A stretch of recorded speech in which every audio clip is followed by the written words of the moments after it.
Mm. Okay, with Harry Roseman, Grocery Shopping is the short film. It's 38 minutes long, and I guess you could call it experimental in nature. Would that be a fair assessment? Yeah, that's what I would call it. Yes. So it's about your trip to the grocery store. Simple as that, but of course it's got some layers and complexities in there. What inspired you to make this film? Well, this film in particular started with about three or four shorter previous films, which were about checking out in the grocery store. Okay. And I and what I spend a lot of time shopping, but what precipitated doing the filming was I was checking out. One is called Buying Cat Food, and one is called Buying Cat Food Too. And the the woman who was checking me out was extremely methodical, just packing up every can on top of each other, and it was fascinating to me. So that's why I did the first one, and then this one about three or four down the road just was a natural outcrop of that, and the fact that I spend probably an inordinate amount of time shopping. My wife does the cooking, I do the shopping. And so I shop pretty regularly. And I've been having a penchant towards turning most things I do into work, either photographing or filming. And so this was just one more step towards that. Okay, so the movie starts with your list. You have like a Right. grocery shopping list, and I guess everybody, 99% of the population can relate with this film and to a certain extent because we've all been grocery shopping and we all have a list of certain kind and we all have to pick up Sure. things, It's right? a very ubiquitous activity Yeah. That's for a yeah, lot of people. yeah, 100%. And we and even in today's world where like I guess maybe a lot of people have it on their phone, but we still blood there's still a certain population, young and old, that writes things down on a pen and on a piece of paper and they have a like a traditional list, I guess, right? Yeah. Yeah. And the thing is, have I have these other projects. I do lots of projects. Some are film, some are not. So one of them is called Local Business. And it's a photographic project where I do installations of photographs in places I do my errands, the cleaners, the garage, mechanics, restaurants, etc. And then I've been doing these self-portraits for 60, 70 years, whatever. And so the self-portrait wound up having few subcategories. One was self-portraits where I took my picture with people I interact with while doing my errands. So a lot of these kinds of projects have to do with a certain sense of community Okay. and a certain kind of interaction. And even though this film doesn't show anybody but my nobody, just hands, feet, food, it's still about uh, my going out in the world and having a certain kind of interaction with all these people. And Yeah. it's, I would say, they're not friendships, but they're not friendships either. So there's some sort of ongoing ceremonial, repetitious interaction that you might have with the same people Yeah. over years and years. So it's related to that activity. And I thought in your interview with Marty Renzi and Daniel Wolf, when you realized I was the same person in the biographical film Kathy and Harry, and the way you talked about it really pleased me because I thought in this particular film, some aspects of that were pretty subtle, but you Yeah. seem to get a number of them. So that's in there, and I guess it is readable, which does please me. But it's an interesting thing where like you're not going to invite them to your house, perhaps these people. You're not gonna, you're not, you don't have their phone numbers. You don't have their, like, you're not like you're not talking about thing, but you're seeing them all the time, and For they might years not and know years. even know what you do for a living. It doesn't even matter, right? Like Yeah. it Although sometimes the relationships become a little more um, knowing stuff about each other, yeah, especially if you see the same person year after year after of year. course, but it You evolves, right? It doesn't just like it yeah, evolves, yeah, and you chat and you talk about your life a little bit. Um, One thing that happened to me in that very store a few, I don't know, 5 months ago is every once in a while I leave the house, I forget something. So yeah. I forgot my wallet that day. And I was checked out and it was like $80 or something. And I went, oh crap, I don't have my wallet. I don't have any money. And the person behind the register said, behind the counter, um, do you need some money? And I said, yeah. And she opened her pocketbook and handed me $100 bill, which I Wow. paid back the next day. But it shows a kind of trust and long-term interaction that means something, even though it's different than friendship. Yeah. So do you have a And so definition? Do you have a definition for it? I don't have a name for it Yeah. because acquaintance seems wrong, friend seems too much. Yeah. I've been thinking a lot, but I haven't come up with a name for that kind of relationship. Well, And some are more intense than others, especially over time. well, I think that there's a couple things that you can touch on. One, we just went through a pandemic where these interactions didn't take place, right? Right.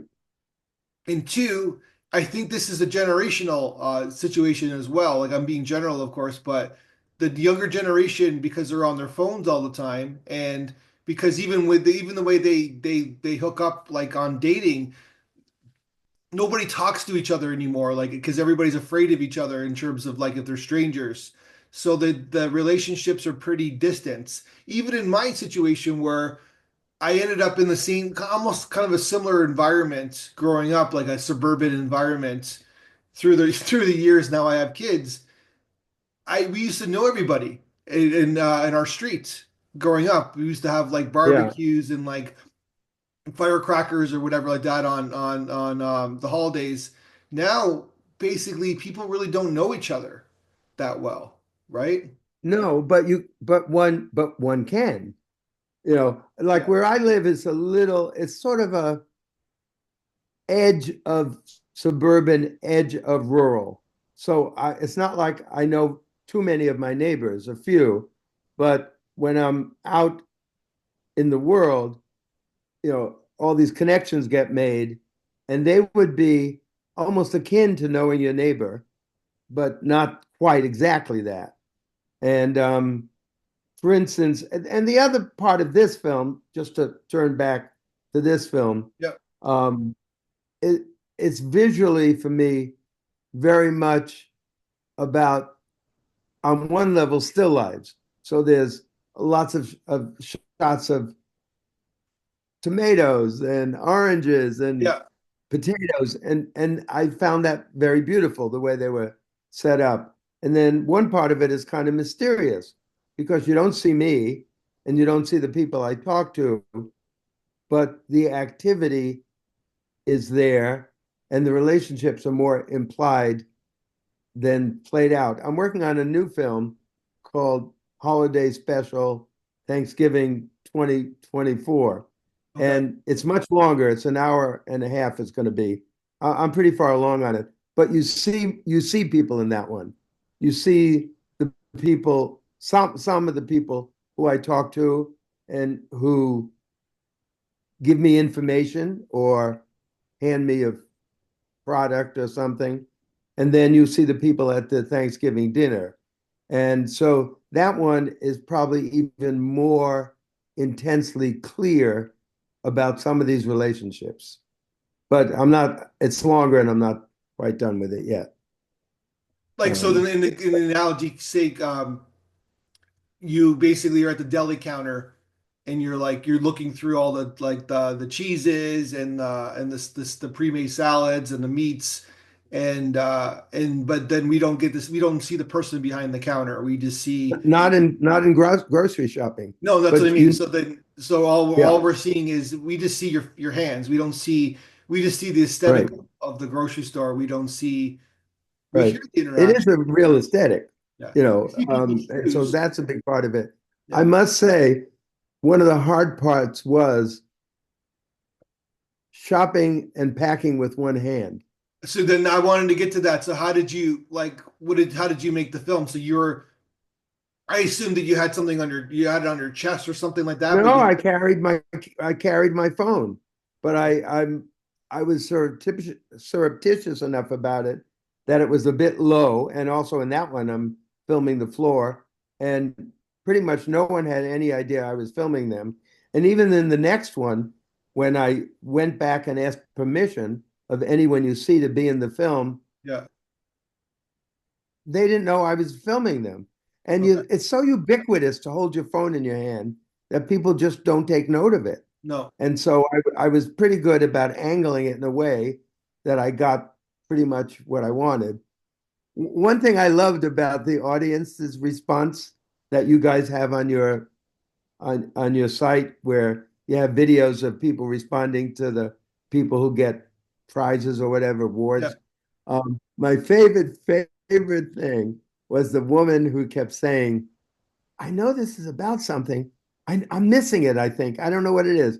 And then when she said, "Sometimes I felt like he didn't even know the camera was on," I love that because I love the how much the the informality of it and the um, straightforward happenstance in it came through. So strangely enough, that could be insulting to some people. For me, it was one of the favorite things someone said about this film, about me maybe not even knowing I was filming. Yeah. Even though it's very edited, it was much longer. And even though it feels ad hoc, there was a lot of editing involved, actually. Or it So would have been. Go ahead. no, I was gonna say, so then basically tell me about the editing then. You because like is this one trip or is this like Hmm. one straight it's only one One trip? trip. One trip. And, you know, I got a lot of stuff. So I was in the store for a good deal over an hour. Yeah. And so I had to cut it at least in half. And so the editing went over and over again. Oh, I can take out 15 seconds here. I can take out 20 seconds here. Uh, so it became more succinct, even though I will say that when people, and this is another reason I was so thrilled about you guys liking it and putting it, and giving me this selection award, whatever you call it, is it's, I keep warning people that you have to sort of slow up and give yourself over to this because it has an aspect of tedium, Yeah. and it moves slow. And I kept thinking when I started these kinds of films that nobody was going to be patient enough to look at them. No one was going to think they were anything, but I sent them away and keep doing them partly because of the rhythm of them, which is, which of grocery shopping, which is very, even though it's speeded up, it's still so everyday and so slow. I equate it with, it sounds like I'm aggrandizing it, but when I read the whole Proust series, the way I read it, because it moves slow, was to breathe with it and give myself over to it. And when I read Gertrude Stein's Making of Americans, the same thing. Yeah. Every day I read some, I breathed with it, but you have to kind of go to its speed to enjoy it. And I feel a little bit like if you're going to like grocery shopping, you have to do a related thing. You have to, Yeah. okay, there's not going to be any car chases. There's not going to be Yeah. any dramatic highlights. So you have to kind of go with the rhythm of it, which is part of my interest in that specific films and the ones I'm making that are related to it. So the interesting things about these films is that it's the individual experience of the grocery store that affects them emotionally in your film. So everybody has their own experience. Some people like grocery shopping, some people really Right, don't like it. And some people like myself who I worked in it, and so basically right. I my did love that. so I basically worked like a decade in a grocery store as a dairy manager, put myself through school, and so my experience of it is different from other people's, right? So Sure. and I remember having relationships with gentlemen like yourself, like in the Right. grocery You'd store. see Yeah, over a period of time over a period of time frequently. you see there's Yeah. people have different shopping habits, right? Like some people shop once a month, some people shop once a week, and some people shop every day, and there's Right. people who go in the store every single day and they buy their Well, groceries, I'm and at then that store probably a good 3 days a week. yeah. And then the Because, other aspect too is that sometimes it's the men, it's like in a typical domestic family. Sometimes it's the male's job, sometimes it's the woman's job, right, or right. sometimes they both come in themselves, right? Like they, Once in a while we go together, yeah, but usually it's me. yeah, And I get a real kick out of, you know, saying, hi, Ronnie, or yeah, hi, Ro, and them knowing who I am. yeah. And it pleases me. And if I go at an odd time, like at night or something, and it's all people I don't know, I get a little disappointed, Yeah. which And then seems kind then of there's odd. people in my experience who I didn't want to see, right? Like so, Right. Yeah. I yeah. wonder who doesn't want to see me. I don't know. I probably You know, nobody, but yeah, like for maybe various some reasons, people. right? So, but it also has to do with like the the intimacy of the town or the city. Like if you're in New York City, you know, like there's so many people, the traffic is so large, there's so many people coming in and out of the store.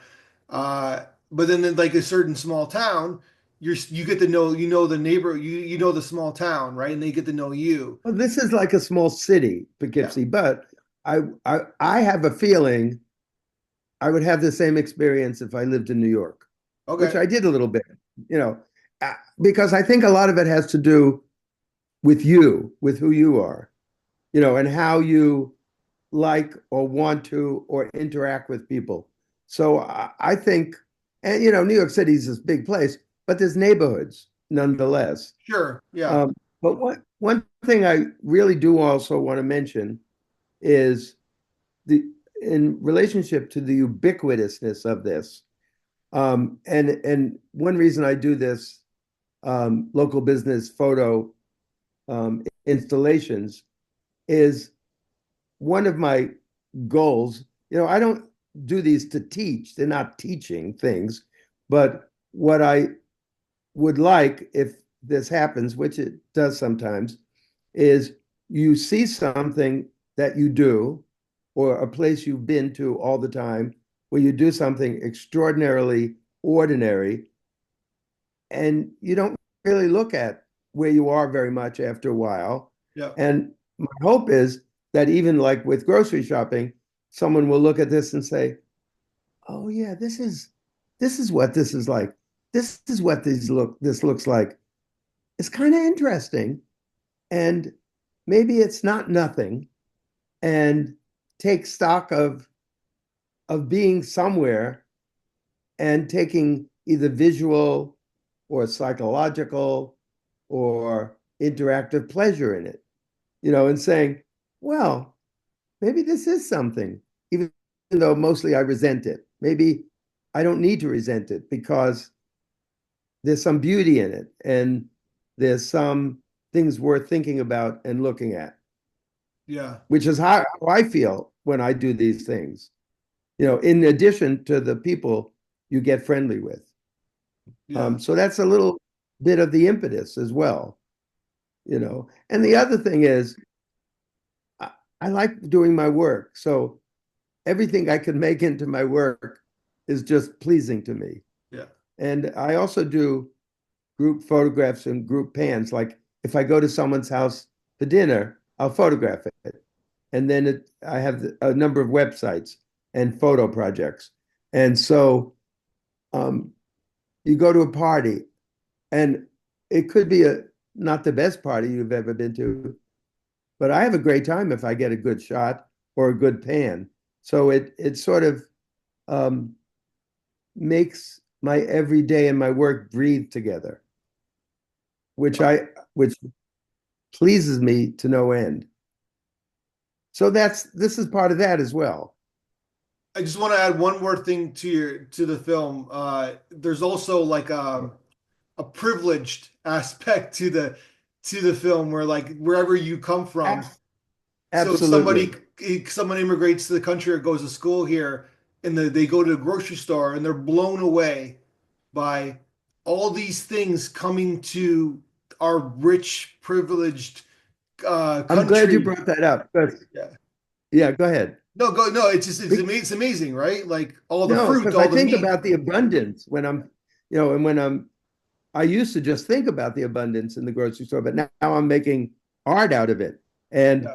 And I'm totally struck by how lucky we are, especially if you have enough money to buy groceries. Not everyone does. Because when we were young, when my wife and I were young artists in our 20s, we were so poor that deciding to buy one thing or another in the grocery store was not a small decision. Oh God, that's so expensive. Okay, so I'm older. I have some more money. I can buy what I want in the grocery store. Maybe not in the jewelry store, but in the grocery store. And I often think, and sometimes when I'm talking to some of the people who work in the grocery store or who, ring me up, it comes up, and I would say we're so lucky, and I can't help but think sometimes when I'm shopping about a place like Gaza Yeah. or the Sudan, where people not only don't have food but they're being killed, and I go, Jesus, this is such a privileged life. And you look around the grocery store, and it's like so goddamn abundant. Mhm. So I'm glad you brought that up because it is part of this film and the other Yeah. shopping films. It's sort of unavoidable. And a few people have told me it's very American. And I don't know if it refers to that abundance or Yeah. just the act of shopping in a grocery store. But it's unavoidable. It's there, Oh yeah. and you know, and it's just so in some ways, in a very, I would say, soft way, maybe I'm wrong, there's a political aspect, but the political aspect was not my impetus for doing it. No. The impetus was more in the community doing everyday stuff. But the political aspect, it is there, Yeah. just because of that abundance, Well, because you and the put a microscope on it, and so when you go to the grocery store, we're not. I was there yesterday, funny enough, and like you don't pay attention to it because it's part of your everyday life. And but when you put a microscope on it, like this film, it's like you just start thinking about it. It's like even the meat section, right? Like this is crazy. it is. Look, all the animals who got like not to get but all the animals who got No, but it killed. is. It's almost loony. Yeah, That's and it. I I'm not a depressed person in general, but it could depress one if one backs up enough yeah, and realizes that not everyone in the world gets to go and say, "Oh, which oranges will I buy?" or yeah, "Should I exactly. buy, you know, vine ripened tomatoes or these other things?" Or what? You're out of some, you're out of capers? How am I going to live? Yeah. It's like it's crazy. Um, but I it makes one take stock. But on the other hand, I would say boy, this is what most people want, how most people would like to live. Yeah, And it's probably. a shame more people don't get to. Well, the last scene of, do you ever remember the movie The Hurt Locker? Do you ever watch that film? I don't think I saw it. No. Okay, so Hurt Locker. it's No, I like know of it, but I didn't see it. the No. last scene in the movie is this guy who's like he's been in war. He's done 2 tours Iraq, and he comes home. He's with his wife and his kid finally, and he's at the grocery store, and he goes down the cereal aisle, and she's like, "Oh, pick a cereal for the family." And there's so many choices in it, Yeah. right? Yeah. There's like 30 different or 40 different types of cereal, and he doesn't know what to do, right? And it's like, and he's I not, want to, I'll look at that because it sounds like something, maybe the whole yeah. movie, but I could see that scene Yeah, for and he doesn't know sure. what to do because he's like when he's in war, he's just like there's one thing to do, you know what I mean? And it's like Right. it's Right. sort of like it's they don't really, and people always say, "What's the message of that film?" And you know what I mean? It's like because it's sort of up in the air, right?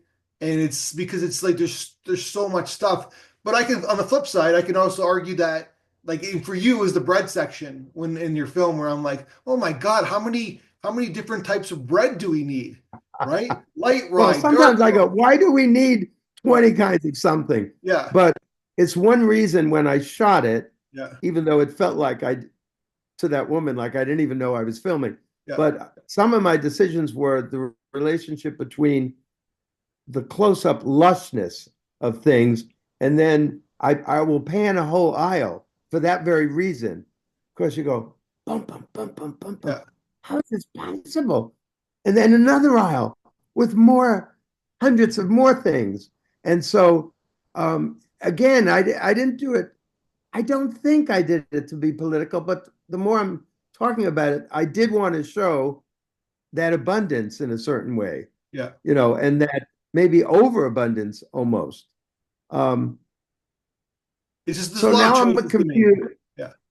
Now I'm a little confused about saying I was apolitical about it, because maybe not totally, Yeah. because I know some of those shots I did to show that incredible amount of things, Mhm. which I guess is in a soft way political, maybe not so soft. But I on don't the know. flip side, I can look at the capitalistic angle and say, look how many jobs these products are creating, right? Like Yeah. look how many bread companies there are. Look how many chip company you were down the chip aisle, right? Yeah, Look, I never go out to the self-serve, self-checkouts in any store. I yeah. hate them. But what I'm saying is that like there's so many like job creators with all these products, right? So, Yeah, right? So yeah. So that's nice. yeah, Um, and of course, some companies fold and some don't, sure. depending on how well these things sell. Yeah. And capitalism anyway is such a mixed bag, Yeah. which is But for look, reasons if that I go we're back to the touching chip upon. aisle, you have like Lay's, which is like a super company. You have Schneider's, which is owned by Old Dutch, but you also have like your local, like Cape Cod chips. We don't have Cape Right, right. where I come from, right? Which are, yeah, yeah. So you have the local So there product. is a certain amount of that, small time entrepreneurship that still Yeah, happens. yeah, And the store, like that store is not a giant supermarket, but it used to be a farm stand. Not when I was a kid, back in the before day. that, Yeah. back in the day. And when I first started going to this store 40 years ago, the son of the guy who had the farm stand still ran it. Um, so it was only once removed from a farm stand from this person. Now they have 5 stores, Mhm. you know, and they're sort of big, but they may be as big as a supermarket. But because they're not a supermarket, they do have a certain amount of very local products. Mhm. And vendors come and give you samples of their, um, I don't know, red sauce or something, Sure. Like you know. cheeses or whatever. Yeah, yeah, yeah. Yeah, and the cheese people come and give Yeah, you, yeah, the people who produce this stuff yeah. come and give you samples. And so that's pretty swell, actually. And I do like that. And it's kind of fun to try samples anyway. exactly. You know, Well, that's why people so, like going to but Costco, right? Because that's all they do. The Costco is they're is just give you samples. sample. Yeah, Yeah. yeah. Um, That should be your sequel, the Costco, the Costco. right, right. Oh, that would be a weird jump. Yeah. I will say, um, even Thanksgiving and the group shots and the group pans, um, they're almost always a seamless offshoot of my life. Mhm. So they're not quite reportage in the same way. I couldn't see myself going to a store I never go to do something like this Yeah. because it would be a whole different activity. So all of this kind of not all the photography, but a certain amount of the photography, a lot of it, and a certain amount of the filmmaking offshoots, natural, seamless offshoots Mhm. of my daily activities. I am working on a big project called China 1987, and I'm on the 14th film of that, and they're animated, but they're all based on a trip to China that we made in 1987. And so and I took thousands of photographs and recorded sound, but still, it's an offshoot of a real experience. Yeah. And it's about memory as much about the images.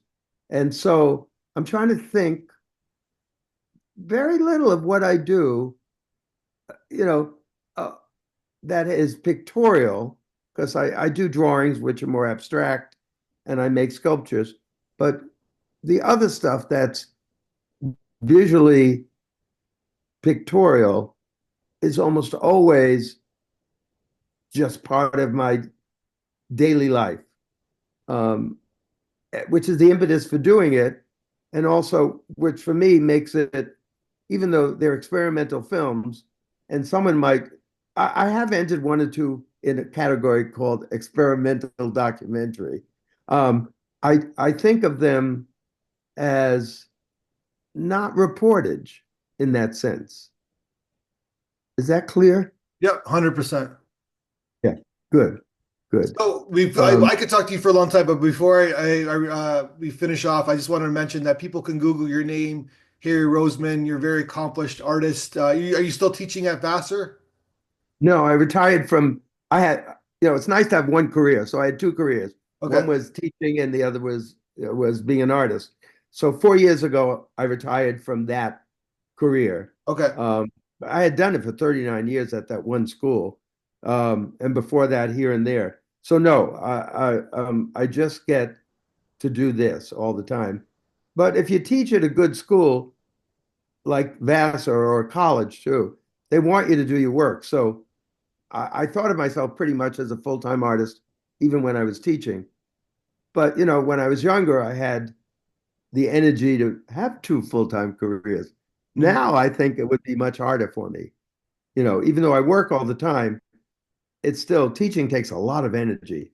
Yeah. Um, and so no, I'm not doing that. Even though I can go over to school and use facilities and stuff, Yeah. that can help me with some of my other work, which is great.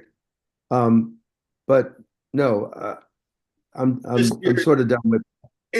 and people probably have seen your art before because if they're at JFK Airport, your curtain wall art is still was installed 20 years ago. It's still there. Yeah, Okay, still and you there. got the subway wall art at the hotspot subway station Down at Wall Street. Yeah, on and Wall that's still Street that there. every millions of people see every year, and Yeah, so which is in a strange way very different from, but what it has in common with things like my local business installations, it's art that's out in the world, yeah. not where necessarily you'd go to see it, which I, which is Well, one that's you reason in a I nutshell.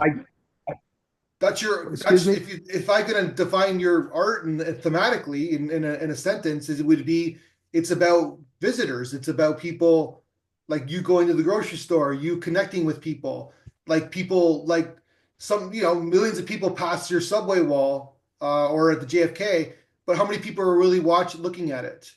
You know what I mean? And then Probably a small percentage. no, but what I'm saying is that, but it's still there Some, subconsciously, right? And then yeah, and then yeah, certain people are like, oh, what's that? And it's like, that's sort of what your film's about too, right? Like it's like we yeah, all go to the grocery absolutely, store. Yeah. absolutely. I mean, I do. I have periodically and have had gallery shows, which is where people go to look at Yeah. art.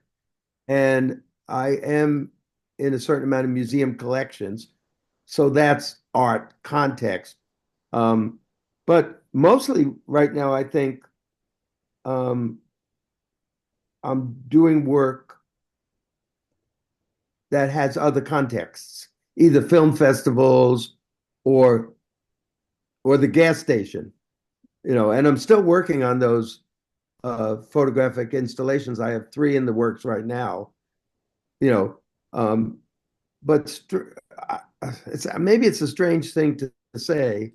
And the other way I'm very lucky is because I taught all those years, so I put away some money. I only seem to do work that costs me money. Yeah. When I have a gallery show, and I haven't had one for a while, I could sell stuff, but now I just spend money on my work, which Yeah. is, and I've even gotten some grants from Vassar, for what I'm doing now, even after I was through teaching. Um, so it's an odd undertaking because I do what I want to do and I spend money on it, which is maybe a strange way to be an artist right now. Mhm. And it's certainly not very much to do with capitalism, except luckily I have some money saved, so I get some money. Yeah. Um, and even though I worked, teaching almost 40 years and squirreled this money away, and my wife is an artist and she's a well-known painter and she has gallery shows and does quite well. Um, but I come from working people. And so the fact that I have this money boggles my mind. And I know I worked very hard for it, but I still say, how did this happen? How Yeah. do I get money that goes into my bank account that then I can spend on my work? It's like magic. But it's not magic. But for me, I go, I must have a trust fund or something. I Yeah. just find it exhilarating that I was smart enough to squirrel away some money, Yeah. that now, and I've lived long enough, Yeah. if I died like 20 years ago, it would have just been sad that I didn't use the money. But the fact is I didn't.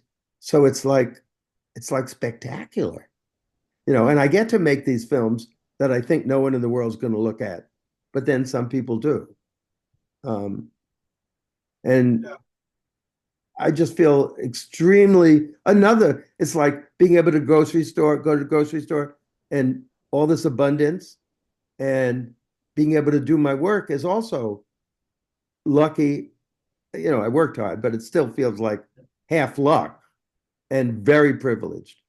Yeah. But, But you know, you don't stop. You keep going. You're like, I don't want to state your age, but people can know your age pretty quickly on if they Google your name. But you keep, yes, and I don't quite look like a kid.